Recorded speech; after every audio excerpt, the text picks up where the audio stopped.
ये कहानी शुरू होती है शालिनी के घर से। शालिनी अपने पति, 2 बेटे, 1 बेटी और बहू के साथ बड़े खुशी से जीवन व्यतीत कर रही थी। शालिनी को हमेशा किसी से भी जलन होती रहती थी। वो खाने की बड़ी ही शौकीन थी, लेकिन उसे खाना बनाने में बिल्कुल भी दिलचस्पी नहीं थी। शालिनी के बड़े बेटे की शादी होने के बाद उसने सोचा कि अब उसकी खाने की हर फरमाइश पूरी होगी, लेकिन उसे बहू भी उसी की तरह मिलती है, तो अब वो पूरा दिन उसे सुनाती रहती है। सुनिए जी, कहाँ है आपकी ये बहू? दिन से लेकर शाम होने तक आई, लेकिन अभी भी उसका घूमना फिरना हुआ नहीं। मजबूरी में पिछले 3 दिनों से मैं ही खाना बना रही हूँ। जरा फोन तो करो उसे, कब आ रही है महारानी? शालिनी शांत हो जाओ, कितना गुस्सा करोगी? शाम के वक्त कलेश करना अच्छी बात नहीं है। इस वक्त लक्ष्मी जी घर आती हैं। श्वेता घूमने फिरने थोड़ी ना जाती है बाहर, वो जॉब करती है। अरे शाम के 7 बज गए, उसका ऑफिस तो 6 बजे ही छूट जाता है। अब तक महारानी बाहर ही है। ऑफिस में ज़्यादा काम होगा या फिर ट्रैफिक में होगी। तुम शांत हो जाओ, वो आ जाएगी। मैं पहले ही बता रही हूँ आपको, आज मैं खाना नहीं बनाऊंगी, चाहे जो हो जाए। वो आने के बाद बना देगी ना, नहीं तो फिर मैं बाहर से ले आऊँगा। बस तुम शांत हो जाओ। श्वेता की शादी को 2 साल हो गए थे। 2 सालों में 2000 बार शालिनी श्वेता के साथ खाना बनाने को लेकर झगड़ा कर चुकी थी, लेकिन श्वेता पर शालिनी की बातों का कोई असर ही नहीं होता था। श्वेता इंडिपेंडेंट और स्मार्ट लड़की थी। शुरू में श्वेता ने शालिनी की बातों से तंग होकर घर में कुक भी रखा था, लेकिन शालिनी की बकबक सुनकर वो कुक भी कुछ दिनों में भाग गया। अभी अभी शालिनी की पड़ोसन सीमा के बेटे की शादी हो गई थी। सीमा अपनी बहू के बारे में शालिनी को बताती रहती थी कि वो किस तरह अच्छा खाना बनाती है, उसे खुश रखती है। शालिनी को सीमा की बातों से बड़ी जलन होने लगती है। अरे शालिनी, कहाँ थी तुम? महीना हो गया हमारी मुलाकात नहीं हुई। मैं तो यहीं पर थी, तुम्हें व्यस्त थी ना अपने बेटे की शादी में। वैसे अच्छे से हो गई शादी की रस्में? अरे कब की, इतने दिन थोड़ी ना चलेगी। शादी भी हो गई, रस्में भी हो गई, नई नवेली दुल्हन अब बहू भी हो गई। अच्छा है, अच्छा है। बहुत जल्दी घुल मिल गई तुम्हारी बहू घर में। अब तो मज़े होंगे तुम्हारे। दिन भर बस तुम हुक्म चलाती होगी और तुम्हारी बहू सुनती होगी। हाँ, ऐसा ही कुछ है। तुम्हें पता है मेरी बहू ना खाना बड़ा अच्छा बनाती है, और कुछ ही दिनों में घर भी अच्छे से संभाल लिया है। रोज़ मेरे लिए कुछ ना कुछ अच्छा खाने के लिए बनाती है। सच में मेरे तो मज़े ही मज़े हैं। तुम्हारे भी मज़े होते मेरी तरह अगर अपने बेटे को कान के नीचे ना रखती। ना वो लव मैरिज करता, ना ही घर में जॉब करने वाली बहू आती। खैर अब क्या। शायद तुम भूल रही हो, मेरा नाम शालिनी है। मुझे बिगड़ी बाजी को किस तरह संवारना है ये अच्छे से पता है। मुझसे गलती हो गई, अजय को लव मैरिज के लिए हाँ कह दिया, लेकिन अभी भी कुछ ज़्यादा बिगड़ा नहीं है। मेरा बेटा, मेरा विजय अभी भी बाकी है। अपने विजय के लिए मैं बहू अपनी पसंद की ही लाऊंगी, फिर चाहे जो हो जाए। लेकिन उसे भी कोई और लड़की पसंद होगी तो क्या उसे अपनी पसंद भूलनी होगी? पता नहीं तू कैसे करेगी, लेकिन फिर भी तू जैसा चाहती है वैसा ही हो। खैर अब मैं चलती हूँ, कल शाम फिर मिलेंगे। शालिनी सीमा की बातों को लेकर बड़ी परेशान थी। वो सोच रही थी कि अपने विजय के लिए वो एक ऐसी बहू चुनकर लाए जो उसे अच्छे अच्छे पकवान बनाकर खिलाए, लेकिन उससे एक बात का डर भी था कि कहीं विजय को कोई और लड़की पसंद ना हो। सीमा से मिलने के बाद वो रात भर विजय की शादी के बारे में सोचती है। तब उसे अपनी पुरानी दोस्त शोभा की याद आती है। उसका एक छोटा सा होटल था। शोभा और उसका पति रमेश उस होटल को बड़े अच्छे से संभाल रहे थे। नीलम उन दोनों की अकेली बेटी थी। कुछ दिनों पहले शालिनी की नीलम से मुलाकात भी हुई थी। तब उसे पता चलता है कि नीलम अपने माता पिता की तरफ बड़ा अच्छा खाना बनाती है। वो मन ही मन विजय के लिए उसे पसंद कर लेती है। दूसरे दिन सुबह, बड़ी बहू जरा चाय तो ले आना, सर दर्द कर रहा है। क्या हुआ माँ जी, सुबह सुबह सर दर्द कर रहा है? रात को नींद नहीं हुई क्या? मेरी उम्र हो गई है बहू, रात को नींद नहीं आती। बस मेरे बच्चों के तुम्हारे बारे में सोचते सोचते पूरी रात निकल जाती है। अजय की शादी तो हो गई, प्रिया भी अपने ससुराल में मज़े में रह रही है, लेकिन विजय वो अभी भी शादी के लिए नहीं मान रहा। अच्छा बहू, वो तुम्हारी सारी बात मानता है ना। बस मेरे लिए तुम एक बार उसे शादी के लिए मना लो।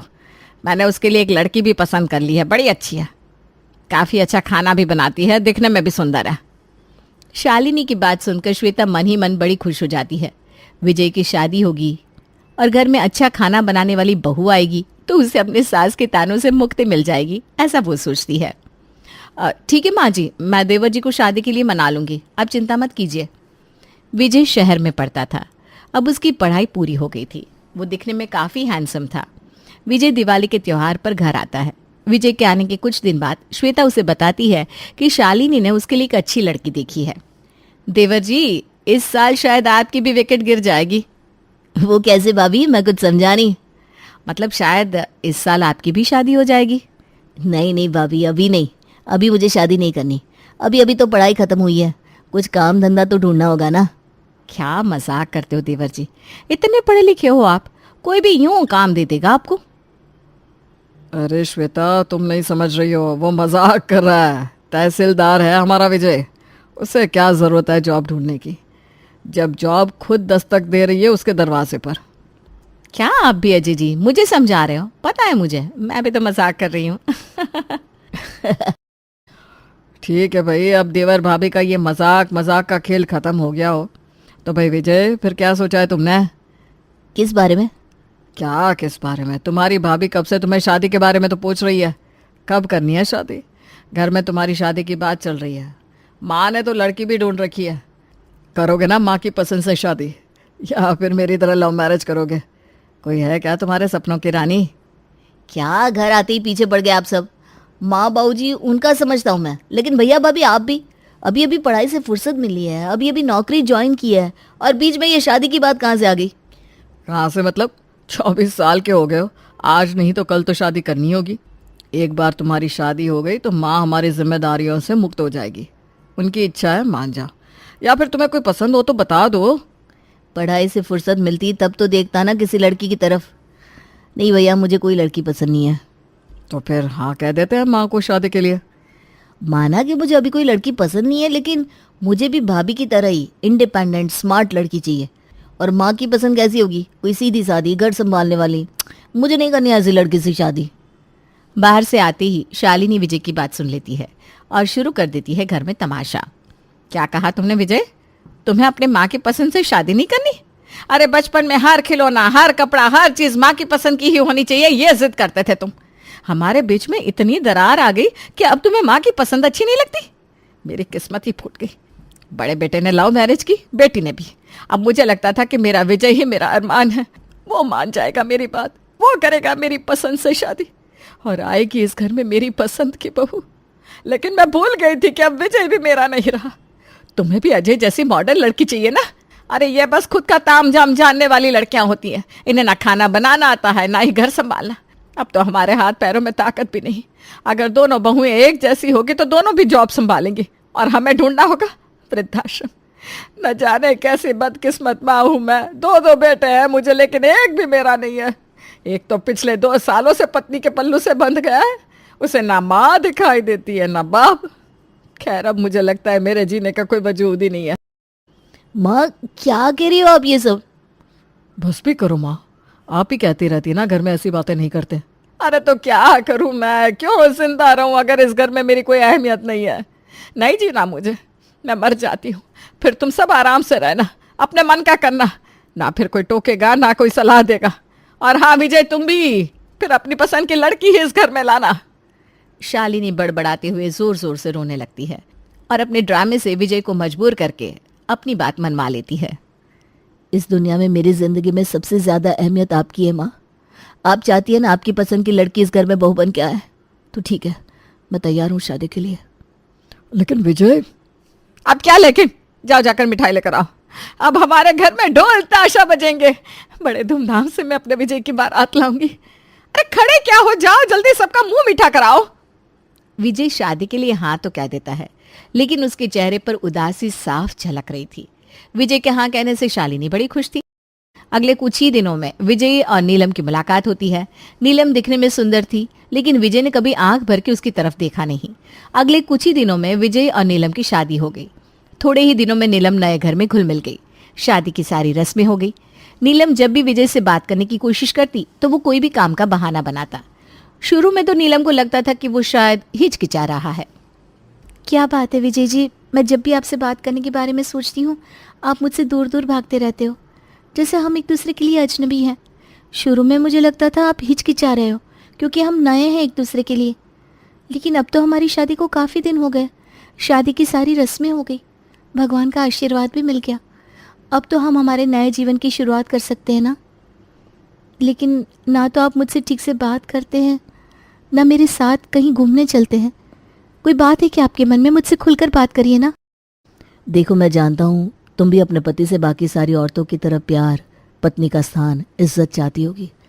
तुम्हारी भी कुछ ज़रूरतें होंगी, लेकिन मुझे माफ़ कर दो। इस घर में तुम्हें किसी भी चीज़ की कमी नहीं होगी। तुम्हें जो चाहिए वो सब मिलेगा, लेकिन मेरा प्यार और मेरी ज़िंदगी में पत्नी का स्थान मैं नहीं दे पाऊँगा। मैं जानता हूँ तुम्हारे साथ नाइंसाफ़ी हुई है। मैंने तुम्हें ये बताने की लाख कोशिश की कि ये शादी मैं मजबूरी में कर रहा हूँ, लेकिन मेरी बात तुम्हारे तक कभी पहुँच ही नहीं पाई। देखो प्लीज़, तुम खुद को संभालो। मैंने ये शादी सिर्फ और सिर्फ अपनी माँ के लिए की है। मुझे माफ़ कर दो। मैं आशा करता हूँ तुम मुझे समझ लोगी। पति पत्नी नहीं, लेकिन हम एक दूसरे के अच्छे दोस्त बन सकते हैं। ये क्या कह रहे हो आप? इस घर में मुझे सब कुछ मिलेगा प्यार के सिवा। रास्ते की भिखारी हूँ क्या मैं, जो आपकी कुछ चीज़ों से मैं खुश हो जाऊंगी? शादी करके आई हूँ इस घर में। अरे नहीं करनी थी शादी तो अपनी माँ से कह देती। मुझे परेशान करने की क्या जरूरत थी? क्यों खराब करती मेरी जिंदगी? देखो, शांत हो जाओ तुम। इस रूम के बाहर आवाज़ गई तो माँ को पता चल जाएगा। बेवजह घर में तमाशा हो जाएगा। तुम्हें घर की शांति की पड़ी है, घर में तमाशा हो जाएगा मेरी बातों से?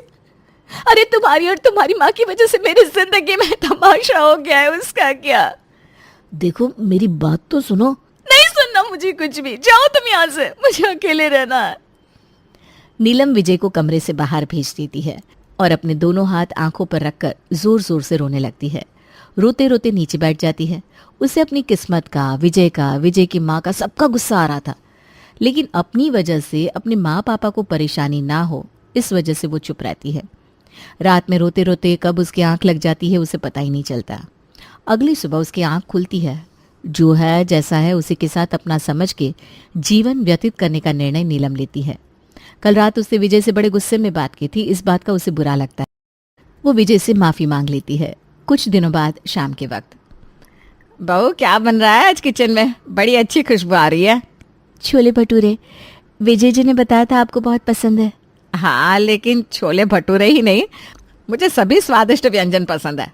तुम्हारे आने से मेरी खाने की ख्वाहिश रोज पूरी होगी। भगवान तुम्हारा भला करे। आपकी सेवा करना मेरा कर्तव्य है माँ जी। मैं भी आई हूँ छोले भटूरे खाने नीलम। हाँ ना दीदी, आपके लिए भी बनाए हैं। माँ ने सुबह बताया था आप आने वाली हैं। तभी विजय हाथ में गिफ्ट लेकर आता है। अरे विजय, आज तुम जल्दी आ गए, और हाथ में क्या है? माँ, मेरा प्रमोशन हुआ है, उस खुशी में कुछ मिठाइयाँ हैं और आप चारों के लिए साड़ियाँ। ये बात कहते वक्त विजय नीलम की तरफ देखता है। नीलम कुछ ही दिनों में सबकी पसंद की हो जाती है। शुरू शुरू में हर कोई उसे खाना बनाने वाली, कुक, क्या क्या नहीं कहते थे, लेकिन अपनी अच्छाई से उसने सबका दिल जीत लिया था। पहले आप सिर्फ मेरी ज़रूरत की चीज़ें ही लाते थे, आज आपने मेरे लिए गिफ्ट लाया। हम आपके हैं कौन? इतना बदलाव कैसे आ गया? अब दोस्ती की है तो निभानी तो पड़ेगी। दोस्ती? आईने के सामने खड़े रहकर खुद से पूछ लो, पिछले कुछ महीनों में हमारे रिश्ते में कितना बदलाव आया है। शादी की थी हमने, लेकिन एक दूसरे के लिए पहले हम अजनबी थे, बाद में एक दूसरे के साथ इंसानों की तरह रहने लगे। बातों बातों में दोस्ती भी हो गई और अब क्या? कुछ नहीं। विजय ने मजबूरी में शादी की थी, लेकिन नीलम के लिए सामान लाना, उसके सम्मान के लिए लड़ना, उसकी पसंद का ख्याल रखना अब विजय को पसंद आने लगा था। बीतता हुआ हर दिन उसे नीलम के करीब लेकर जाता था। उसे नीलम की आदत हो गई थी। शायद वो नीलम से प्यार करने लगा था, लेकिन उसने अभी तक ये बात एक्सेप्ट नहीं की थी। क्या हुआ है सर, इतने खामोश और उदास क्यों हैं? सर, वर्क टाइम पर हूँ तेरा, अभी फिलहाल तो दोस्त हैं हम। हाँ, तो किन ख्यालों में खोया हुआ है मेरा दोस्त? पता नहीं, लेकिन किसी भी चीज़ में दिल ही नहीं लग रहा। कुछ ना कुछ दिमाग में चलता रहता है, ना कुछ खाने का मन करता है ना काम करने का। मेरे दोस्त इसे प्रेम रोग कहते हैं। कुछ भी। मुझे और प्रेम रोग इम्पॉसिबल। मुझे किससे होगा प्यार? अरे नीलम भाभी से। देखो, सच तो यह है कि मैंने अभी उसे एक्सेप्ट नहीं किया है अपने पति के रूप में। तो ठीक है, आंख बंद करो, लंबी सांस लो। अगर तुम्हें नीलम भाभी की तस्वीर दिखाई दी तो 101% तुम्हें उनसे प्यार हुआ है। विजय आंख बंद करता है और उसे नीलम की तस्वीर दिखाई देती है। वो नीलम के ख्यालों में खो जाता है। उसे एहसास हो जाता है कि पिछले कुछ महीनों पहले जिस रिश्ते को वो चाहता ही नहीं था, वो रिश्ता आज कितना मजबूत हो गया है। उसे एहसास होता है कि नीलम ज़्यादा पढ़ी लिखी नहीं है, लेकिन वो उसके लिए इतनी परफेक्ट पार्टनर है। वो दुनियादारी नहीं समझती, लेकिन अपनापन बड़े बखूबी से निभाती है, किसी को भी अपना बना लेती है। क्या हुआ, पता चल गया भाई नीलम भाभी कितनी प्यारी है, तुम्हें उनसे कितना प्यार है?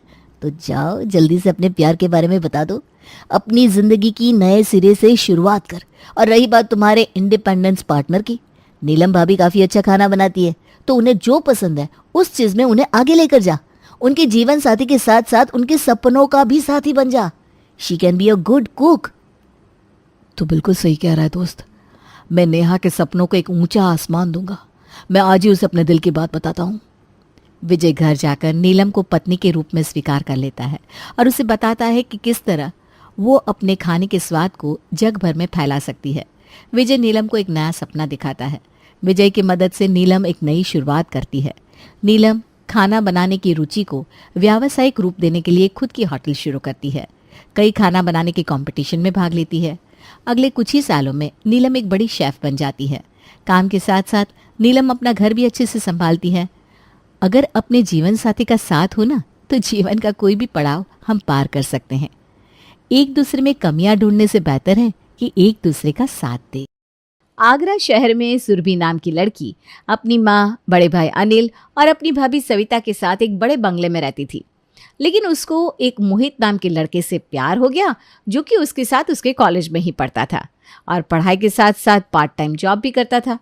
जब ये बात पूनम को पता चली तब, सुरभि, ये क्या सुन रही हूं मैं? तो कॉलेज के बहाने किसी लड़के से मिलने जाती है? आपको ये सब किसने बताया मम्मी? सुरभि, पहले मम्मी जी की बात का जवाब दो। हाँ, मैं मोहित से प्यार करती हूँ और उसी के साथ शादी भी करूंगी। बेहया बेशरम लड़की, ये पढ़ने जाती है तू कॉलेज? आज से तेरा कॉलेज जाना बंद। बिल्कुल ठीक कहा आपने मम्मी जी। अब से मैं सुरभि को घर से बाहर कदम भी नहीं रखने दूंगी, चाहे जो भी हो। जब ये बात अनिल को पता चली तो उसने सुरभि को बिठाकर शांति से पूछा, लेकिन मोहित के लिए सुरभि का प्यार पागलपन का रूप ले चुका था, इसलिए मजबूरन अनिल ने शादी के लिए हाँ बोल दिया। देखो सुरभि, तुम मेरी इकलौती बहन हो, इसलिए मैं तुमको ऐसे परेशान नहीं देख सकता, लेकिन जो भी करना बहुत सोच समझ कर करना। आप मेरी चिंता ना करो भैया, मोहित बहुत समझदार, जिम्मेदार और पढ़ा लिखा लड़का है। वो मुझे अच्छी तरह से रखेगा। ठीक है, तो फिर किसी दिन मुझे मोहित से मिला दो, फिर मैं बात करके उससे तुम्हारी शादी तय कर दूंगा। थैंक यू भैया, आप इस दुनिया के सबसे अच्छे भाई हो। अनिल, तो ये कान खोलकर सुन ले, मैं इस रिश्ते को नहीं मानती। अरे ऐसे ही किसी अरे गहरे नथु गहरे को अपनी बेटी थोड़ी ना दे दूंगी। माँ जी, इस लड़ाई में मैं आपके साथ हूं। सविता को मोहित से नाम से ही नफरत हो गई थी। वो अब हमेशा इसी कोशिश में लगी रहती कि सुरभि और मोहित की शादी ना हो पाए, इसलिए वो पूनम, अनिल और सुरभि को भड़काने लगी। माँ जी, मैं आपको कैसे समझाऊं, मोहित हमारी सुरभि के लिए बिल्कुल अच्छा लड़का नहीं है। अरे लेकिन अनिल ने तो सुरभि की शादी के लिए हाँ बोल दिया। हाँ माँ जी, क्योंकि वो अपनी छोटी बहन को ऐसे रोते तड़पते नहीं देख सकते ना, इसीलिए दबाव में आकर उन्होंने ये फैसला किया। अच्छा बहू, ये बता वो लड़का करता क्या है? अरे मुझे तो वो लड़का एक नंबर का आवारा लगता है माँ जी, कहीं पार्ट टाइम जॉब करता है। अच्छा, तो फिर बहू तू सुरभि पर नजर रख अब से। ठीक है माँ जी। सुबह का समय था। सुरभि अपने कमरे में बैठी अपनी आगे की जिंदगी के बारे में सोच रही थी। वो मोहित से ही शादी करना चाहती थी, लेकिन सविता उसे बार बार समझाने की कोशिश कर रही थी कि ये शादी उसकी जिंदगी की सबसे बड़ी गलती होगी। सविता कमरे में आई और सुरभि के बगल में बैठ गई। सुरभि, तुम्हें ये बात समझ में क्यों नहीं आती? मोहित के पास न पैसा है न अच्छा करियर। तुम इतने अच्छे परिवार में पली बढ़ी हो, क्या तुम सच में उसके साथ खुश रह पाओगी? देखिए भाभी, पैसा और करियर सब कुछ नहीं होता। प्यार में वो ताकत होती है जो हर मुश्किल को पार कर सकती है। ये सब कहने की बात होती है सुरभि, असल जिंदगी में पैसा बहुत मायने रखता है। तुम अगर मोहित से शादी करोगी तो एक दिन बहुत पछताओगी। सुरभि को भी ये बात थोड़ी थोड़ी समझ में आने लगी थी, लेकिन फिर भी वो अपनी जिद पर अड़ी हुई थी। शायद आप सही कह रही हो भाभी, लेकिन मैं जानती हूँ मैं मोहित के बिना अपनी जिंदगी के बारे में सोच भी नहीं सकती हूँ।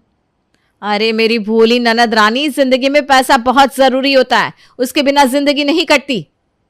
भाभी, मैं अपनी खुशियों की कीमत पैसों से नहीं लगा सकती। सविता ने एक लंबी सांस ली और वो सुरभि के कमरे से निकल गई, क्योंकि अब वो समझ चुकी थी कि उसकी ननद उसकी बात नहीं मानने वाली। इसलिए वो अनिल के पास जाकर उस पर भड़कने लगी। अनिल, आप खुद को समझते क्या हो? ऐसे कोई करता है क्या भला? अरे मुझे तुम ये बताओगी कि मैंने क्या किया है और तुम मुझ पर ऐसे भड़क क्यों रही हो? इतने भोले मत बनो। क्या तुमको नहीं पता वो मोहित कुछ खास नहीं करता? फिर हमारी सुरभि को वो अच्छे से कैसे रख पाएगा? तुम्हारी बात सही है सविता, लेकिन मैं सुरभि से उसकी मोहित से शादी का वादा कर चुका हूं। अरे लेकिन सुरभि की खुशियों का क्या? उसकी खुशियां वो खुद जाने। जब समझाने से मान ही नहीं रही तो मैं क्या करूं? अनिल चिल्लाते हुए अपने कमरे से बाहर चला गया।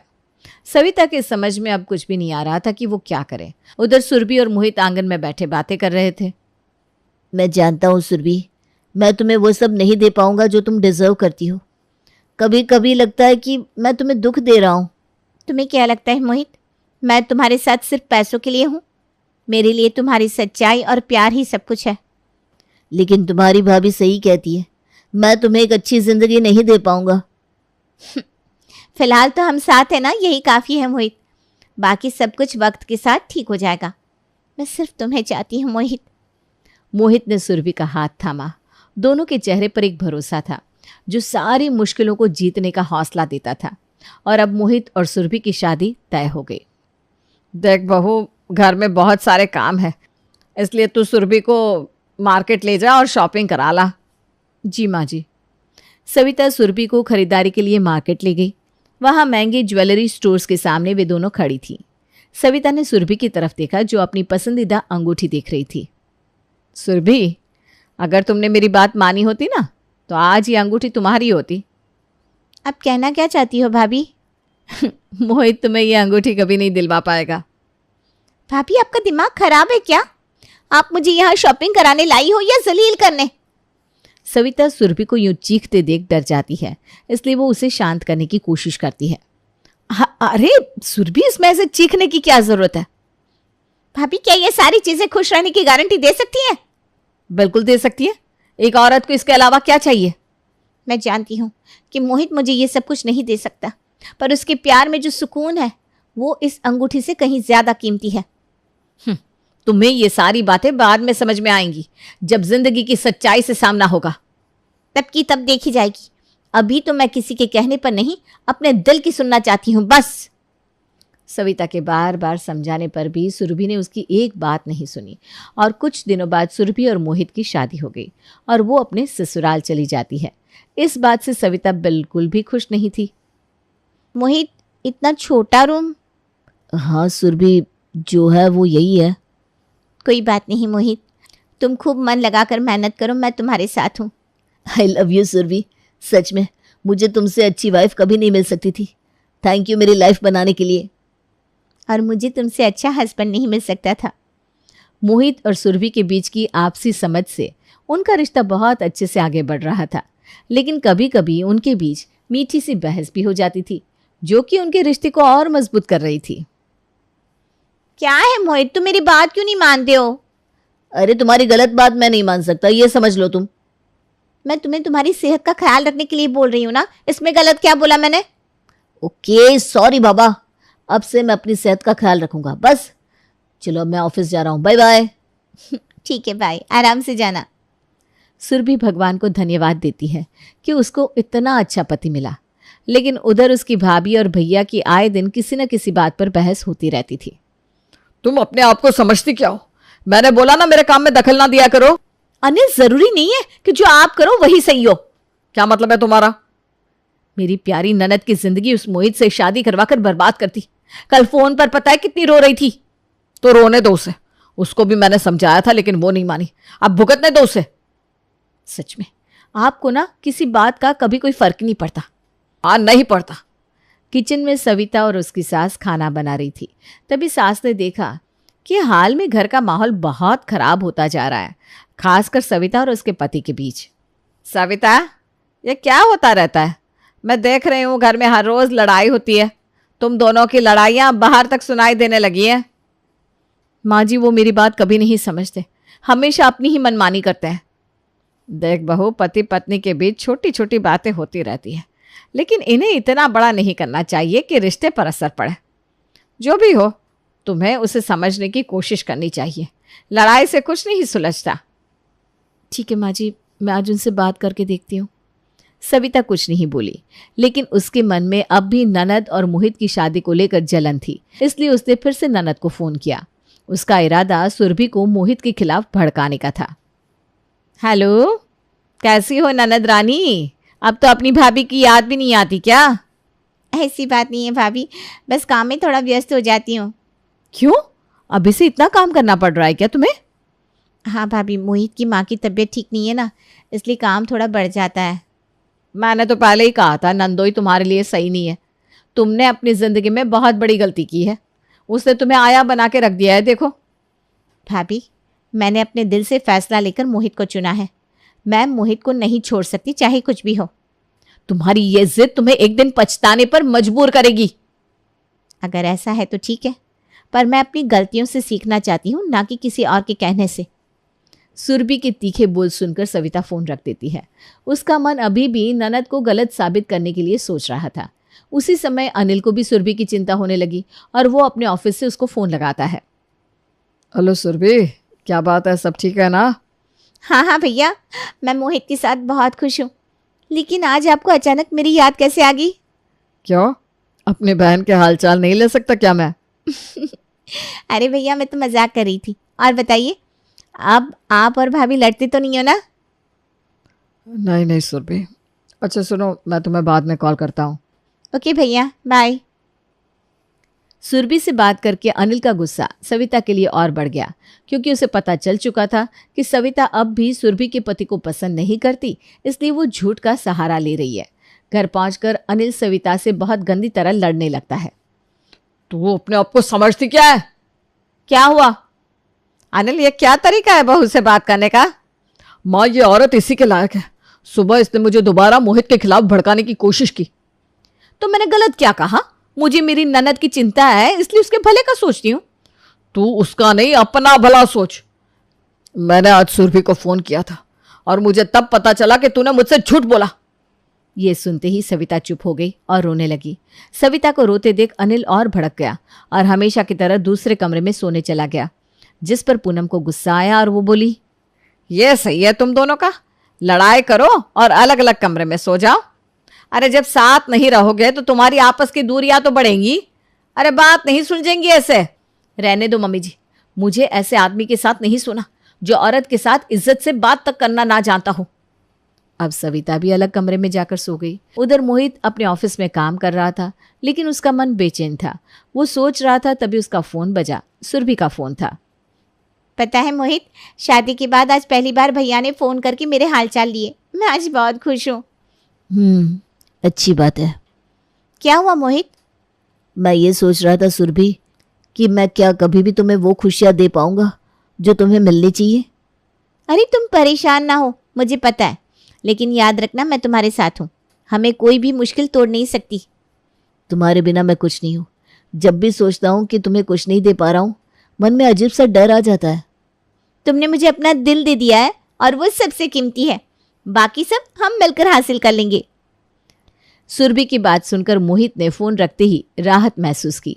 उसे अब भरोसा था कि सुरभि के साथ रहते हुए वो किसी भी मुश्किल का सामना कर सकता है। उधर एक दिन अनिल और सविता की लड़ाई इतनी बढ़ गई कि पड़ोसी भी सुनने लगे। दोनों एक दूसरे पर आरोप लगा रहे थे। अनिल, तुम्हें कभी मेरी भावनाएं समझ में ही नहीं आती, हमेशा अपनी ही चलाते हो। तुम भी तो कभी समझने की कोशिश नहीं करती। छोटी छोटी बातों को इतना बड़ा क्यों बना देती हो? अब इसमें भी मेरी गलती है। दोनों की चीखें सुनकर कुछ पड़ोसी अपने घरों से बाहर आकर उन दोनों की लड़ाई होते देखने लगे और आपस में मजे लेने लगे। पड़ोसी धीरे धीरे बात कर रहे थे। इनकी तो रोज की बात हो गई, कब तक ऐसे चलेगा? बेचारी बुढ़िया का जीना नरक कर दिया है दोनों ने। सही कहा भाई, रोज रोज कुत्ते बिल्ली जैसे दोनों लड़ते हैं और कभी इनकी लड़ाई खत्म ही नहीं होती। अरे इनकी लड़ाई कभी खत्म नहीं होगी। अच्छा है, हम सबका मनोरंजन हो जाता है फ्री में। रात का समय था। सुरभि और मोहित की दिन में बहस हो गई थी, लेकिन दोनों एक दूसरे को सॉरी बोलकर हंसते हुए साथ सोने चले गए। देखा मोहित, छोटी छोटी लड़ाइयाँ भी सिर्फ एक सॉरी बोलने से खत्म हो जाती है और प्यार से सब सुलझ जाता है। मुझे तो तुम्हारे साथ रहकर हर परेशानी छोटी लगने लगती है। बातें बनाना कोई आपसे सीखे मोहित जी। दूसरी ओर सविता और उसका पति अलग अलग कमरों में सो रहे थे। दोनों की लड़ाई अब तक सुलझ नहीं पाई थी और दोनों बहुत बेचैन थे। क्यों हर बार हमारी लड़ाई इतनी बढ़ जाती है कि हम सॉरी तक नहीं बोल पाते? शायद हमें एक दूसरे को और समझने की कोशिश करनी चाहिए, पर अब बहुत देर हो चुकी है। पता नहीं मेरा और अनिल का रिश्ता कब सुधरेगा। पूनम को ऐसे अपने घर में बहू बेटे का अलग अलग कमरों में सोना बिल्कुल पसंद नहीं आता और उधर पड़ोसियों के तानों से वो बहुत दुखी होती है। जब उसको कुछ समझ में नहीं आता तो वो सुरभि और मोहित को घर बुलाकर उन दोनों को समझाने के लिए कहती है। भैया, मैं ये क्या सुन रही हूँ? आप लोगों की शादी को इतना समय हो गया और आज तक आप लोग एक दूसरे को समझ भी नहीं पाए। मैं तो हमेशा लड़ाई खत्म करने की कोशिश करती हूँ, लेकिन ये दूसरे कमरे में जाकर सो जाते हैं और मुझे इनसे बात करने का मौका तक नहीं देते। तुम कभी मेरी बात सुनती हो? तुमसे बस ड्रामा करवा लो। भैया भैया आप शांत हो जाओ। भाभी की बात सही है। अगर आप उनको मौका नहीं दोगे और अलग कमरे में सो जाओगे तब तो आप दोनों की बहस कभी खत्म ही नहीं हो पाएगी। दामाद जी, मैं भी हमेशा इनको यही समझाती हूँ, लेकिन ये दोनों मेरी एक नहीं सुनते। भाभी ये गलत बात है। आपको अपनी सास की हर बात माननी चाहिए। वो आपकी माँ के बराबर है ना। सॉरी मम्मी जी, आज से मैं आपकी हर बात मानूंगी और घर में कभी किसी के साथ लड़ाई नहीं करूंगी। ये हुई ना बात भाभी। सॉरी सुरभि, मैंने तुम्हारी जिंदगी में भी आग लगाने की कोशिश की। मैं बहुत बुरी हूँ। अरे भाभी, आप ऐसे मुझसे माफ़ी मत मांगिए, मुझे अच्छा नहीं लग रहा। नहीं सुरभि, सिर्फ मैं ही थी जो तुम्हारी और मोहित की शादी से कभी खुश नहीं हुई और मैंने हमेशा तुमको मोहित के खिलाफ भड़काने की कोशिश की। अनिल जब सविता को ऐसे सबके सामने गिड़गिड़ाता और माफ़ी मांगता देखता है तो उसको अंदर से बहुत खराब लगा, इसलिए वो भी सबके सामने सविता से माफ़ी मांगने लगा। सॉरी सविता, शायद मैंने तुमको कभी समझने की कोशिश ही नहीं की, लेकिन अब से मैं तुम्हारी हर बात सुनूंगा। मैं भी आपकी हर बात मानूंगी। लो कर लो बात। मुझे अगर पहले पता होता तो मैं मोहित और सुरभि को बहुत पहले ही बुला लेती। बेकार में इतने दिनों तक पड़ोसियों का मनोरंजन होता रहा। पूनम की बात सुनकर सब हंस पड़े। इसके बाद सबने एक साथ बैठकर डिनर किया। मोहित और सुरभि खुशी के साथ अपने घर चले गए। पूनम अब बहुत खुश थी कि उसकी बेटी इतनी समझदार हो गई है और मोहित जैसा समझदार लड़का उसका दामाद है। सविता को भी समझ में आ गया कि सुरभि मोहित से इतना प्यार क्यों करती थी और उसे अपनी करने का पछतावा भी था। इन सब के बाद वो सब अपनी अपनी जिंदगी में खुश रहने लगे। अरे जब से मुंबई गया है बेटा, तब से बस भाग ही रहा है। अपने खाने पीने का ध्यान भी रखता है कि नहीं? माँ, मुंबई नगरी है ही ऐसी। यहाँ अगर कुछ बनना है तो फिर भागा दौड़ी तो करनी पड़ती है। अरे वो सब तो ठीक है, लेकिन अब तू घर कब आ रहा है? कितने महीने हो गए तुझसे मिले हुए। नहीं माँ, घर तो अभी नहीं आ सकता। जॉब अभी लगी है, इसलिए मुझे जॉब पर पूरा ध्यान देना है। जब भी मुझे समय मिलेगा मैं आ जाऊंगा। चल ठीक है, जैसी तेरी मर्जी, लेकिन अपने खाने पीने का ध्यान रखना। हाँ हाँ माँ, मुंबई में और कुछ हो या ना हो, लेकिन खाने की एक चीज है जो हर वक्त काम आ जाती है। राज यहाँ फोन रखता है और वड़ा पाव वाले से वड़ा पाव लेता है। मुंबई के लोगों का अगर सुख दुख का कोई साथी है तो वो है मुंबई का वड़ा पाव, जो खाने में आसान होता है और सस्ता भी पड़ता है जेब पर। मुंबई का वड़ा पाव तो था ही राज के लिए, लेकिन कोई और भी था जो इस सफर में उसके साथ था, या मैं कहूँ कि उसके साथ थी। अरे इतनी देर कहाँ लगा दी? अरे माँ का फोन आ गया था, उन्हीं से बात कर रहा था। अच्छा ठीक है, हो गई बात उनसे? क्या कह रही थी तुम्हारी माँ? बस कुछ नहीं, मेरे खाने के लिए परेशान हो रही थी। अरे खाने से याद आया, मेरा वड़ा पाव कहाँ है? ये रहा। वड़ा पाव जैसी कोई चीज ही नहीं है। तुम्हारे साथ रह रहकर मुझे भी वड़ा पाव की आदत से लग गई है। अरे वड़ा पाव के सहारे ही तो मैंने इतने साल निकाले हैं इस मुंबई में। तुम तो जानती हो, 2 साल पहले ही मेरे माता पिता की मृत्यु हो गई थी। तभी से मैं जॉब करती हूँ। बस तभी से वड़ा पाव मेरा बेस्ट फ्रेंड बन गया है। सब जानता हूँ मैं। अरे अब चलो, कहीं हमें ट्रेन पकड़ने में देरी ना हो जाए। राज और साक्षी की मुलाकात मुंबई में एक कंपनी में हुई जहां दोनों की जॉब लगी थी। साथ में काम करते करते उन्हें एक दूसरे से प्यार हो गया। साक्षी के माता पिता की मौत हो गई थी और राज के माता पिता मुंबई के पास के रत्नावली गांव में रहते थे। क्या हुआ, बहुत परेशान लग रहे हो तुम? अरे पिताजी की तबीयत काफी खराब हो गई थी, बस उसी के बारे में सोच सोच कर परेशान हो रहा था। अगर वो यहाँ होते तो मैं उनकी देखभाल कर पाता। तो फिर तुम उन्हें यहाँ क्यों नहीं बुला लेते? अरे ना मेरे पास कोई घर है, ना अभी तक हम दोनों सेटल हुआ है, सब कुछ कैसे होगा? पर मेरा घर भी तो तुम्हारा ही घर है ना, हम दोनों शादी कर लेते और तुम्हारे माता पिता को यहाँ बुला लेते। सच? हाँ सच कह रही हूँ, मुझे कोई ऐतराज नहीं है। लेकिन तुम्हें तो पता है मेरे माता पिता गांव में रहते हैं, उनकी सोच थोड़ी सी पुरानी है। हो सकता है मुंबई का रहन सहन उन्हें ज्यादा राज ना है, या वो तुम्हें कुछ कह दे तो? अरे कोई बात नहीं, नए नए रिश्तों में तो ये सब होता ही रहता है, उन्हें धीरे धीरे आदत पड़ जाएगी। ठीक है, तो मैं कल ही हमारी शादी रजिस्ट्रेशन करवा लेता हूँ। साक्षी और राज कोर्ट मैरिज कर लेते हैं और राज अपने माता पिता और बहन को मुंबई बुला लेता है। मुंबई में आकर और यहाँ की ट्रैफिक देखकर आते ही राज के माता पिता का सर घूमने लगा था। यहाँ लोग अपनी आधी जिंदगी तो ट्रैफिक में ही बिता देते हैं। माँ बड़ा शहर है ना, इसलिए बहुत ज्यादा यहाँ वहाँ होता है। मैं आपको पानी देता हूँ। तूने कहा तूने शादी कर ली है, तो तेरी पत्नी कहाँ है? साक्षी बस आती ही होगी, उसे लास्ट लोकल पकड़ने में देर हो गई होगी। आप दोनों ट्रेन से सफर करते हो? अरे मुंबई में अगर जीना है और काम करना है तो ट्रेन का सहारा तो लेना ही पड़ता है, इसके अलावा आप जॉब नहीं कर सकते हो। न जाने तुम लोग कैसे रहते हो यहाँ। आपको भी आदत हो जाएगी। जब मैं यहाँ नया नया आया था तो मुझे भी यहाँ बिल्कुल अच्छा नहीं लगता था। राज और घर वाले साक्षी का इंतजार कर रहे थे और साक्षी को घर आते आते रात के 11 बज गए।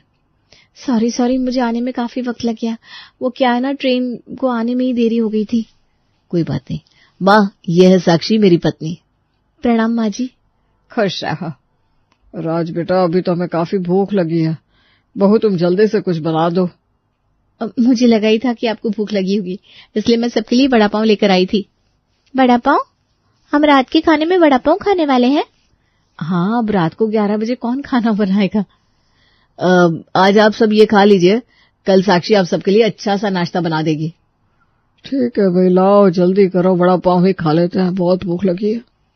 साक्षी ने पहले रात ही अपने सास ससुर को वड़ा पाव खिलाकर सुला दिया। अगले दिन सुबह से जॉब के लिए काफी देर हो रही थी, इसलिए वो काफी हड़बड़ी में थी। सुनो साक्षी बहू, पिंकी को नाश्ते में आलू पराठे पसंद है और राज, बाबा और मुझे पूरन पोली, तुम जल्दी से बना देना। माँ जी, इतना सब बनाने का वक्त कहाँ है?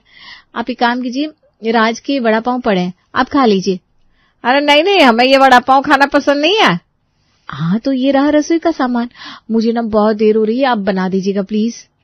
अगर खुद ही बनाना था तो गांव से यहाँ सेवा के लिए बुलाया ही क्यों?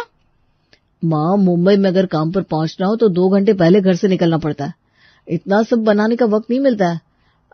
कल से साक्षी थोड़ा जल्दी उठ जाएगी। हाँ, कल से मैं जल्दी उठ जाऊंगी और आपके लिए अच्छा सा खाना और नाश्ता बना दूंगी। अभी आप ना ये वड़ा पाव खा लीजिए, मैं भी रास्ते में अपने लिए लेते हुए जाऊंगी। वृंदा को ये बात अच्छी नहीं लगी थी, लेकिन बहू बेटे के सामने वो कुछ कह नहीं सकी। उसे चुपचाप वड़ा पाव खा लिया और मुंह फुलाकर बैठ गई। अरे वृंदा, क्यों सुबह से मुंह फुलाकर बैठ गई हो? अरे बाबा, माँ की इसमें क्या गलती है? हम जब से आए हैं तब से बस ये वड़ा पाव ही तो खा रहे हैं। पकवान तो छोड़ो, भाभी ने दाल चावल तक नहीं बनाया। न जाने भैया का क्या ध्यान रखती होंगी। अरे दोनों जॉब करते हैं तो यही खाते होंगे। तभी तो मेरा भुवन इतना पतला हो गया है, उसे सारा दिन ये वड़ा पाव ही खिलाती होगी साक्षी। मुझे नहीं लगता कि उसे और कुछ बनाना भी आता है। माँ, मैं तो कहती हूँ अभी रात को भाभी घर पे आए ना तो उन्हें साफ साफ कह दीजिएगा कि भाई हमें सुबह का नाश्ता भारी करने की आदत है और रात को भी ना हम अच्छे से खाना खाते हैं। पिंकी सही कह रही है, अभी हम थोड़ी सख्ती दिखाएंगे तभी जाकर साक्षी को अकल आएगी। साक्षी की ननद और सास आज बहुत ज्यादा नाराज थे, इसलिए उन दोनों ने फैसला किया कि वो दोनों आज साक्षी से बात करेंगे और रात होते ही वो दोनों साक्षी से शिकायत करने लगी। ऐसा तो बिल्कुल नहीं चलेगा बहू, हमें इन सब की आदत नहीं है। हाँ भाभी, हम यहाँ जब से आए हैं तब से आप बस हमें वड़ा पाव खिलाए जा रही हैं। अगर ऐसा ही था तो हमें बुलाया ही क्यों यहाँ? देखिए, मैं समझ सकती हूँ आप लोग मुझसे नाराज हैं, लेकिन मेरी मजबूरी है। पर मैं आपसे ध्यान रखूंगी कि मैं आपकी जरूरतों का ध्यान रख सकूं। लेकिन आपको भी मेरी मदद तो करनी ही होगी। मदद? कैसी मदद? आपको दिन में एक वक्त वड़ा पाव से ही काम चलाना होगा। मैं जॉब से आकर खाना बना दूंगी, लेकिन सुबह को मेरे पास वक्त नहीं होता, इसलिए सुबह तो आपको खाने में बस वड़ा पाव ही मिल सकता है। हमें सुबह का नाश्ता भारी करने की आदत है, जिसमें हम पराठे, हलवा, पूरी, सब्जी पूरी ये सब खाते हैं। सुबह तो मुझे ऑफिस के लिए ट्रेन पकड़नी होती है, मैं इसमें कुछ नहीं कर सकती। ऐसा हो तो आप दोनों घर में ही बैठी रहती हैं, आप दोनों बना दीजिएगा। देखा भैया, भाभी में कैसे ताना मार रही है। उन्हें लगता है कि हम पूरा दिन बस यहाँ बैठे रहते हैं, कोई काम नहीं करते हैं। साक्षी, ये कैसे बात कर रही हो तुम मेरी माँ और बहन से? तुम नहीं होती हो तभी वो दिन का खाना तो बनाती है ना, घर को संभालती है, और तुमों की। अरे मेरे कहने का वो मतलब नहीं था। नहीं नहीं, हम ही गलत है, कह दो। देख बेटा, तूने कहा था तो हम यहाँ आ गए, हम तेरे कहने पर यहाँ आए हैं। अब अगर हमारा यहाँ रहना साक्षी को पसंद नहीं आ रहा तो हम वापस लौट जाते हैं। अरे नहीं माँ, आप ये कैसी बातें कर रही हैं? आप सब यहीं रहेंगे और साक्षी आपके लिए सुबह का नाश्ता और रात का खाना बना दिया करेगी। ठीक है साक्षी, इतना तो कर ही सकती हो ना? राज की माँ और बहन के सामने साक्षी कुछ नहीं कह पाई। अगले दिन उसने नाश्ते में आलू पूरी सब्जी बनाई, जिसे बनाने में उसे काफी वक्त लग गया और उसकी ट्रेन छूट गई। रात को जब वो घर आई तब तक सब लोग खाने पर उसका इंतजार कर रहे थे।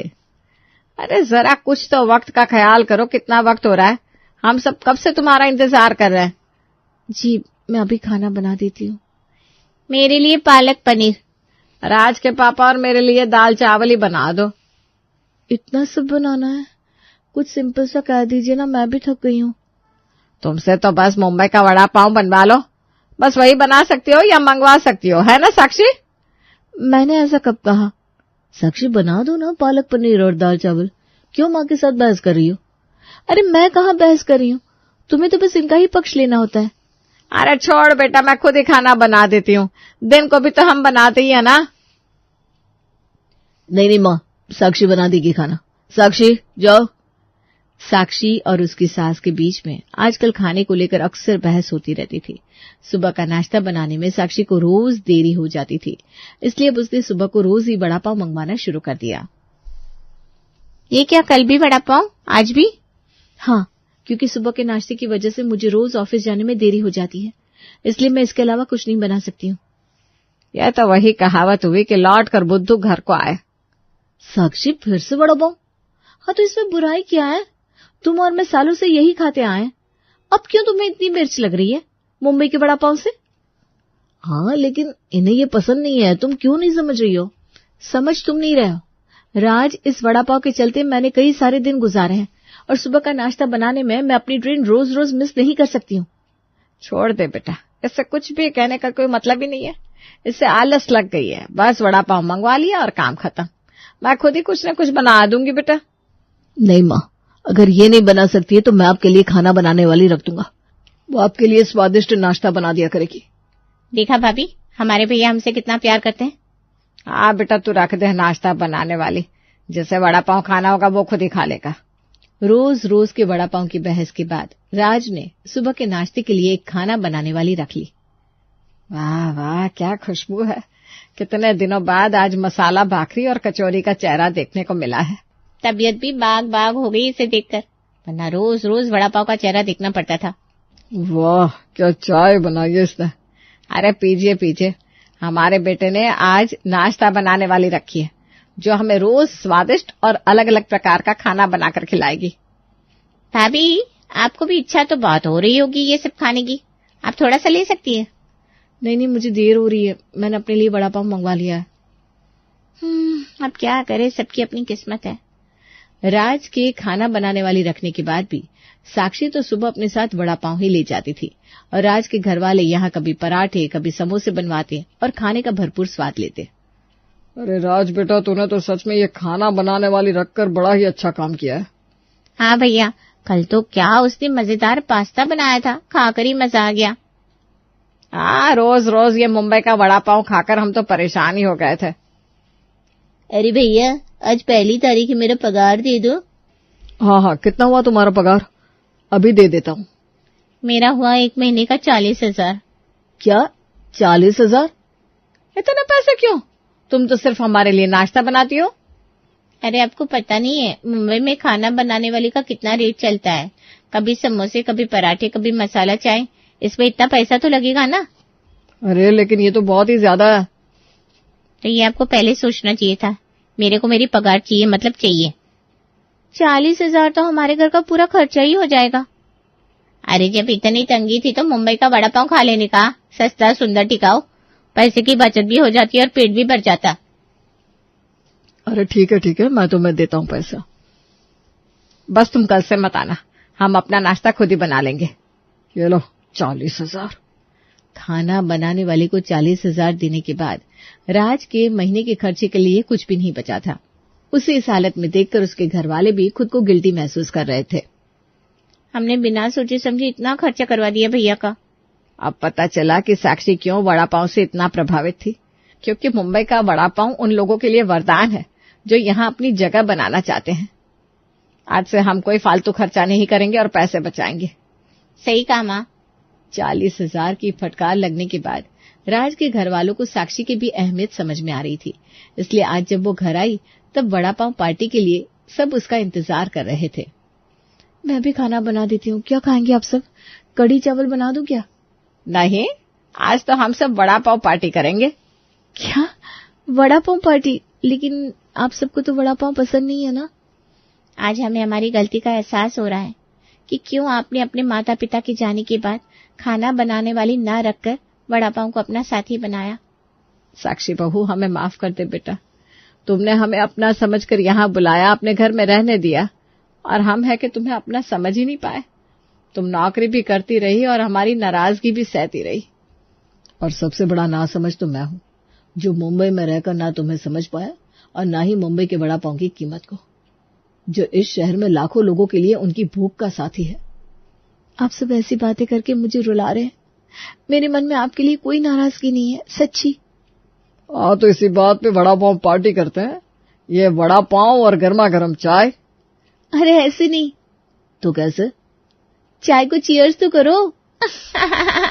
ननद और भाभी का रिश्ता तेल और पानी की तरह होता है। दोनों आपस में कभी एक साथ घुल नहीं सकती। कहते हैं अगर आपकी ननद अच्छी हो तो आपकी ससुराल की आधी से ज्यादा परेशानी तो यूं ही खत्म हो जाती है। लेकिन अगर आपकी ननद को आप पसंद नहीं आ रहे हो तो ये समझ लीजिए कि एक ससुराल में एक बहू के लिए रोज एक नई जंग की तैयारी करनी होती है। अब हमारी प्रीति को ही ले लीजिए। वो जब से शादी करके आई है तब से उसकी ननद तो जैसे उसके पीछे ही पड़ गई है। ये लीजिए मम्मी जी, ये साड़ी आपके लिए। बहुत सुंदर है बेटा, ये रंग मुझ पे खूब जचेगा। क्या जचेगा मम्मी? मुझे तो ये साड़ी बिल्कुल भी पसंद नहीं आई। क्या भाभी, आपकी चॉइस ना बिल्कुल भी अच्छी नहीं है। ऐसा नहीं कहते पिंकी, इतनी अच्छी साड़ी तो है। अच्छा तो तुम ये देखो पिंकी, तुम्हें ये कैसा लगा सूट?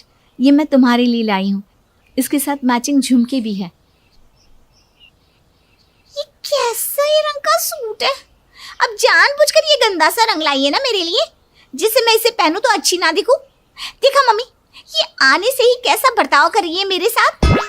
अरे नहीं नहीं नहीं, तुम मुझे गलत समझ रही हो। तुम एक काम करो, तुम्हें जो भी सूट इनमें से अच्छा लगता है वो तुम रख लो। पिंकी देख कितना ख्याल रख रही है तेरा, और तू है कि चल अब जो भी सूट चाहिए ले ले इसमें से। हाँ, पहले कहेंगी कि सूट ले ले, फिर कहेंगी ननद ने मेरा सूट ले लिया। मैं सब समझती हूँ इनकी चालाकियों को। नहीं चाहिए मुझे कुछ भी, जा रही हूँ मैं। और पिंकी वहां से उठकर चली जाती है। मम्मी जी, सच में मेरा ऐसा कोई इरादा नहीं था, और मुझे अनुज ने बताया था कि ये पिंकी का पसंदीदा कलर है, इसलिए मैंने सबसे सुंदर सूट ही उसके लिए पसंद किया था। अरे नहीं बहू, तुम्हारी गलती बिल्कुल भी नहीं है। पिंकी का स्वभाव ही कुछ ऐसा है। तुम चिंता मत करो, धीरे धीरे वो सब समझ जाएगी। जी मम्मी जी, मैं कोशिश करूंगी कि मैं उसका दिल जीत पाऊं। पिंकी को हर छोटी बात पे प्रीति से प्रॉब्लम थी। प्रीति जो भी करती, पिंकी बस उसे नीचा दिखाने में ही लगी रहती। मम्मी जी, अनुज, पिंकी, सब लोग आ जाइए खाने पे। अरे वाह, खुशबू तो बहुत अच्छी आ रही है। क्या बनाया आज? खुशबू तो कमरे के अंदर तक आ रही है। मैंने आज पिंकी की पसंद की छोले भटूरे बनाए। देखा माँ, अब भी ये मुझे दुखी करना चाहती हैं। अरे अब क्या किया प्रीति ने? आज तो तेरी पसंद के छोले भटूरे बनाए हैं, तुझे तो खुश होना चाहिए। आज मेरे पेट पे बहुत दर्द है, इसलिए मैं छोले नहीं खा सकती। पर देखो, भाभी को तो जानबूझकर आज ही छोले भटूरे बनाने थे, जिससे मैं खा न सकूं और मेरा मन जलता रहे। अरे पिंकी, वो मुझे नहीं पता था कि तुम्हारे पेट में दर्द है, नहीं तो मैं छोले बनाती नहीं, सच में। बस बस, अब ज्यादा सीधी बनने का नाटक मत कीजिए आप। मैं आपको खूब अच्छे से पहचान गई हूँ। बॉस पिंकी, कब से देख रहा हूँ तू प्रीति को सुनाई जा रही है।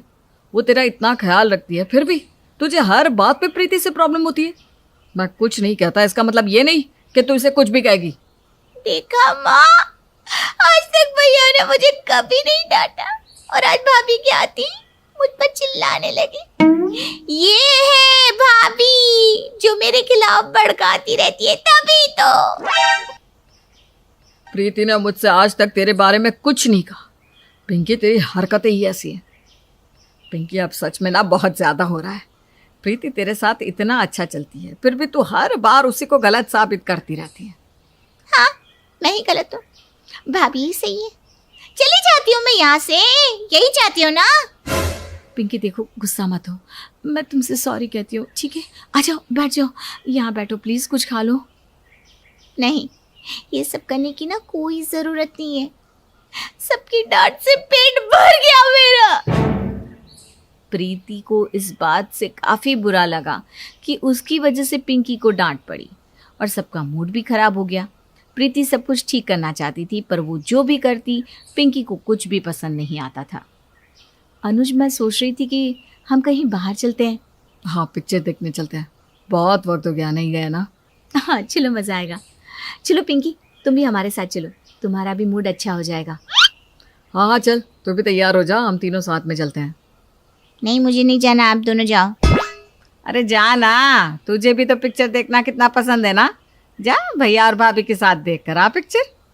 हाँ चलो ना पिंकी, ये मूवी तुम्हें बहुत पसंद आएगी, इसमें तुम्हारे पसंदीदा कलाकार हैं। ठीक है, चलती हूँ। प्रीति, अनुज और पिंकी तीनों फिल्म देखने जाते हैं, पर जब वहाँ से लौटते हैं तो पिंकी गुस्सा हो जाती है और अपनी माँ से शिकायत करने लग जाती है। मैंने कहा था ना, ये जितनी सीधी दिखती है उतनी है नहीं। अरे अब क्या हो गया? अब क्यों तेरा मूड खराब लगा पड़ा है? मैं इनके साथ फिल्म देखने गई थी, तब पता नहीं भाभी भैया से क्या बार बार कान में कह रही थी।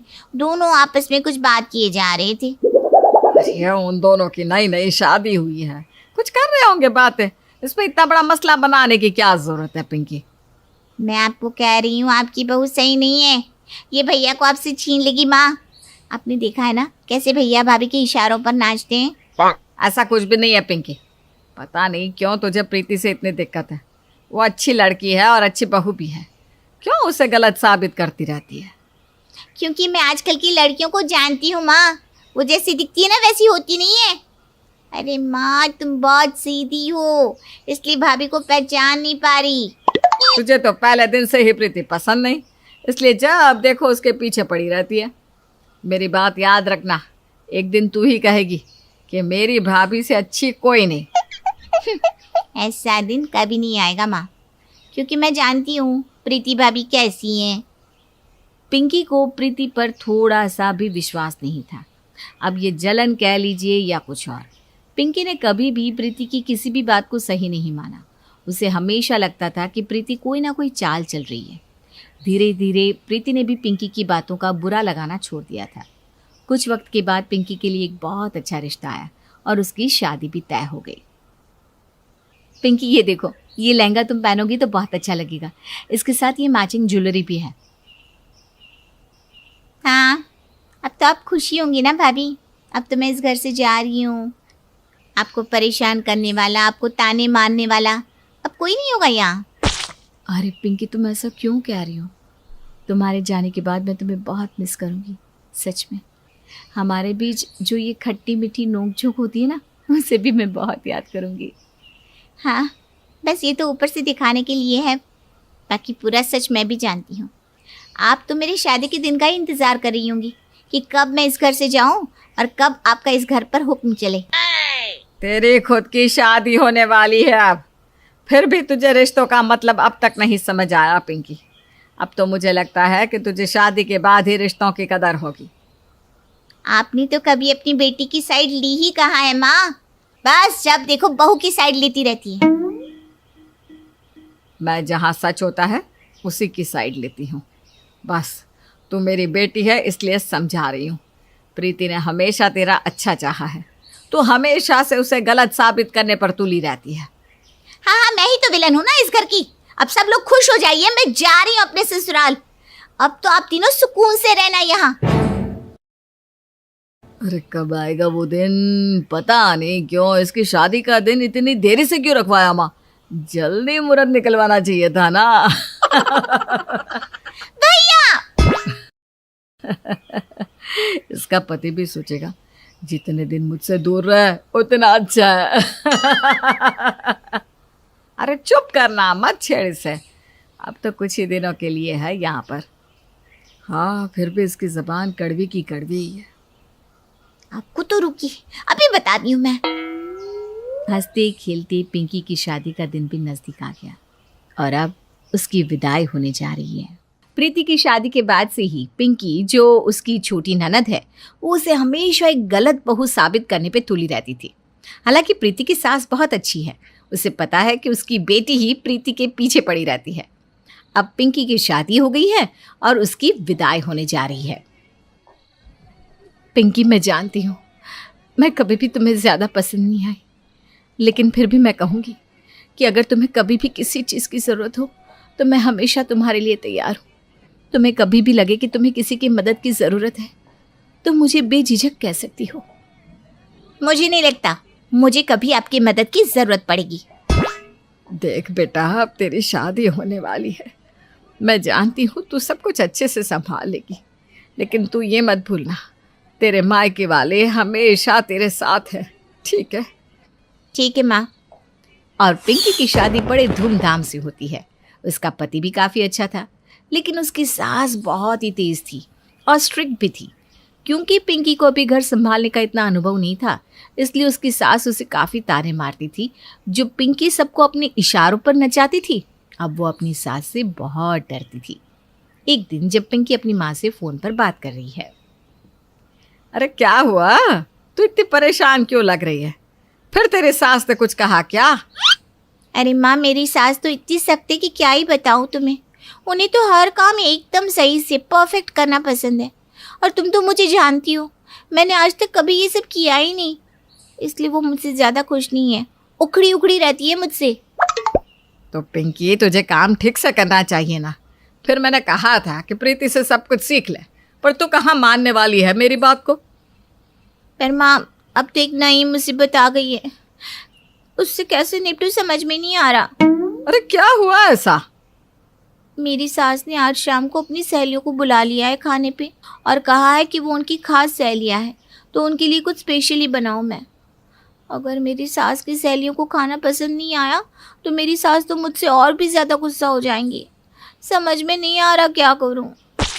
अरे ये तो बहुत बड़ी समस्या ले ली तूने अपने सर पे। कावेरी पिंकी से बात कर रही थी कि प्रीति उन दोनों की बातें सुन लेती है। मम्मी जी, ज़रा फ़ोन मुझे तो दीजिए, मैं बात करती हूँ पिंकी से। हेलो पिंकी, एक काम करती हूँ, मैं अभी तुम्हारे घर आ जाती हूँ। वैसे भी इस वक्त तुम्हारी सास मंदिर जाती है ना, और उन्हें आने में 2 घंटे तो लगते ही हैं। इतने में मैं तुम्हारी सास की सहेलियों के लिए अच्छी अच्छी डिशेस बना दूंगी, ठीक है? आप सच में कर लेंगी ना ये सब? हाँ हाँ, मैं बहुत सारी चीज़ें बना लेती हूँ। मैं अभी आ जाती हूँ तुम्हारे ससुराल। प्रीति फ़ोन रखते ही तुरंत पिंकी की मदद के लिए जाने लगती है। तभी उसकी सास उसे रोक लेती है। क्या हुआ मम्मी जी? पिंकी ने हमेशा तुझे गलत साबित किया, तुझे कितने ताने सुनाए, पर आज तू उसी की मदद करने जा रही है, वो भी बिना सोचे। मम्मी जी, पिंकी मेरी छोटी बहन जैसी है।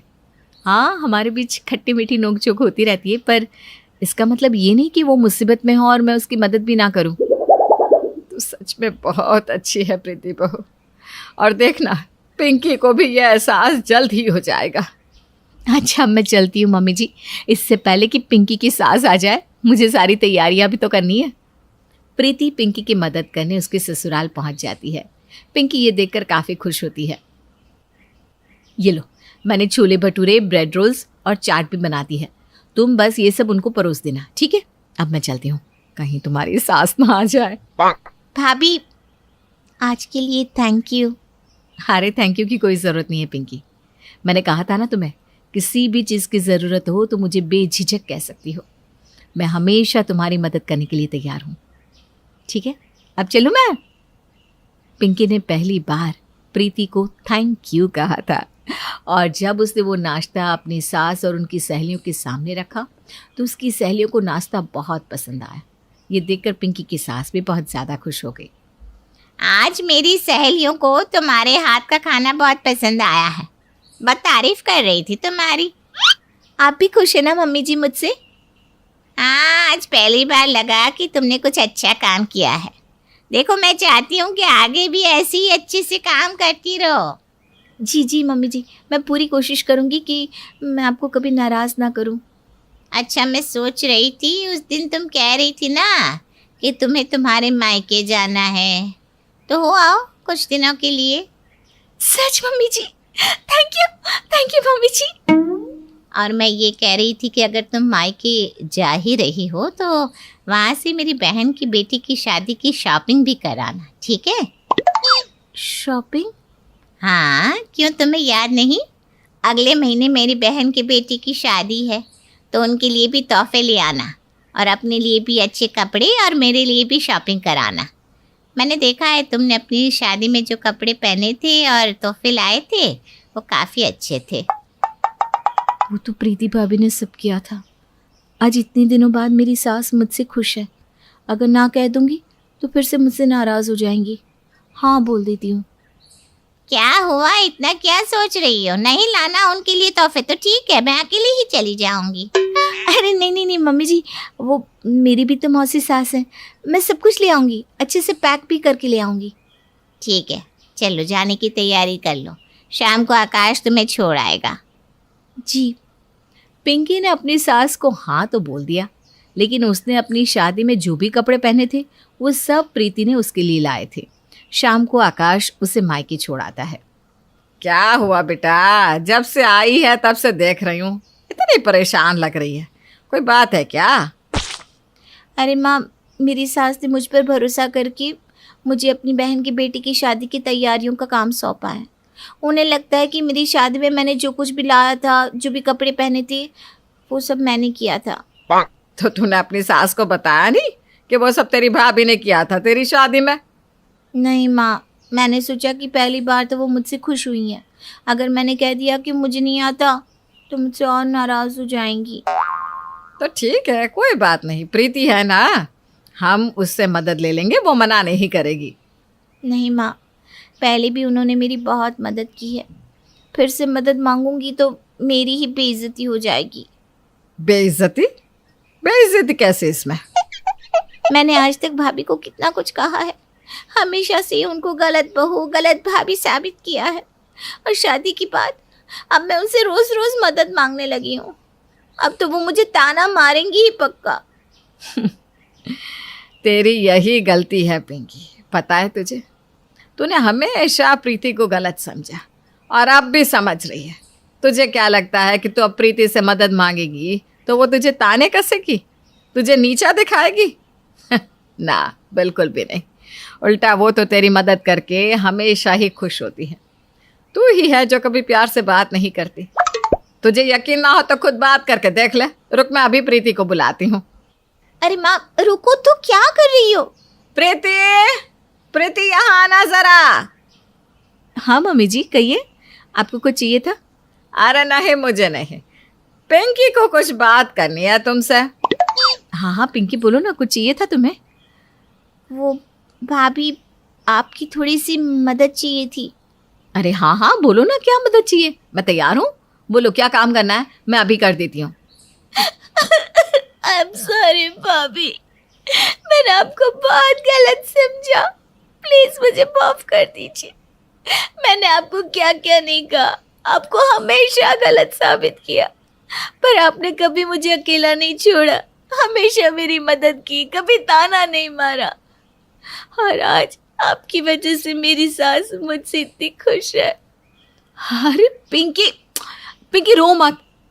तुम मेरी छोटी बहन जैसी हो और बहनों के बीच नोकझोंक होती रहती है ना। रोना बंद करो, चलो रोना बंद करो।